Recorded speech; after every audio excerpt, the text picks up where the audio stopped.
My mom's best friend in Spokane, Washington, opened up the first women's bookstore in 1973 and had all kinds of beautiful books and access to all kinds of stories.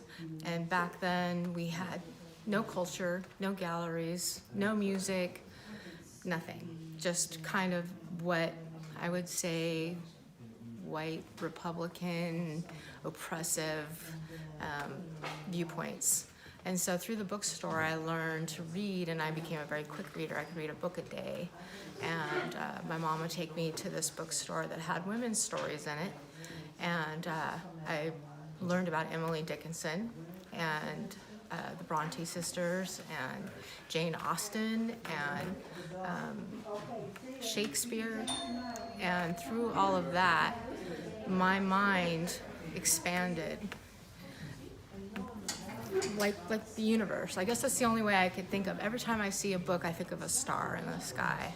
And I think that that's just one point of view, another point of view. So every time I look at the stars in the sky, I always think of books, because it's just, we all see the stars, but we all see them in different ways. But there's so many different perspectives and stories and adventures to read about that always gives me hope. And I do work in a library now in Spokane that we created. It's a creative library, kind of like a creative, instead of a rec center for kids, it's a writing, poetry, art, STEM, robots for women, and we teach music as well.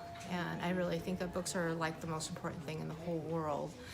And I think that they stay, they last when our computers are gone.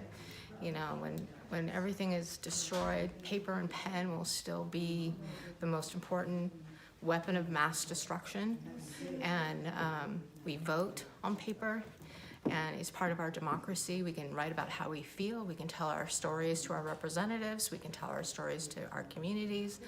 We can talk about beauty. We can talk about pain. And we can make up fairy tales. We can make people laugh. And I think it's really just like the two most important, one of the most important combinations, love stories I've ever met is typewriter paper, pen and paper, pencil and paper, paintbrush and paper. And and then from that bookstore, I discovered Roald Dahl. And Roald Dahl just basically saved my life as a young child in a very poor and oppressive neighborhood. And just taught me that it was okay to have an imagination and to go exploring and to be kind and to not be hateful and to have a sense of humor and to be a little eccentric, a little okay, you know, and to respect your elders, and then some elders are scary.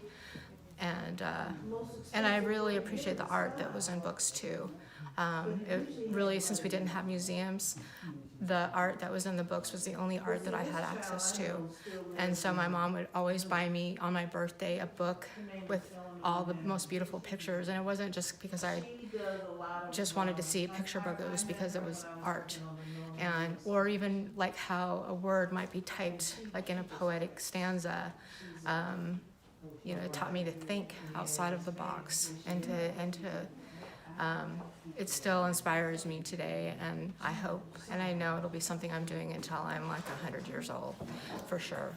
So I love these kind of bookstores, and my husband worked at a library. I used to go and track him down at the library in our small town, and I work in a library now, and it's all not for, it's books that people have donated, and we really serve the indigenous community and people of color and immigrants. We were a sanctuary city, so it's how some people learn English, and so it's really important to me. But we also have tried to include different, that's the thing I learned about my mom's bookstore, my mom's best friend's bookstore, is I learned different points of view from the world, and that I always just wanted to become an adventurer after that. So I think I am a little bit of an adventurer now. So that's all, and I appreciate your store. It's very welcoming and small, and yes, and I think women's stories are vital, and all kinds of women, you know.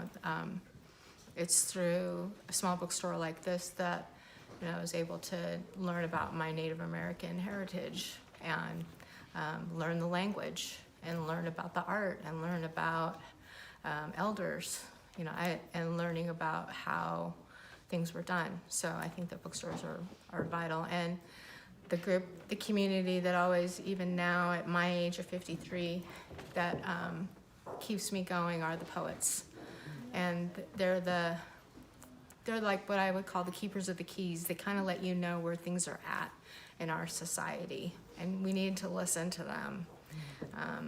And they can also take things that are very ugly and banal and turn them into glorious yellow golfing pants in the train station, smoking a cigarette.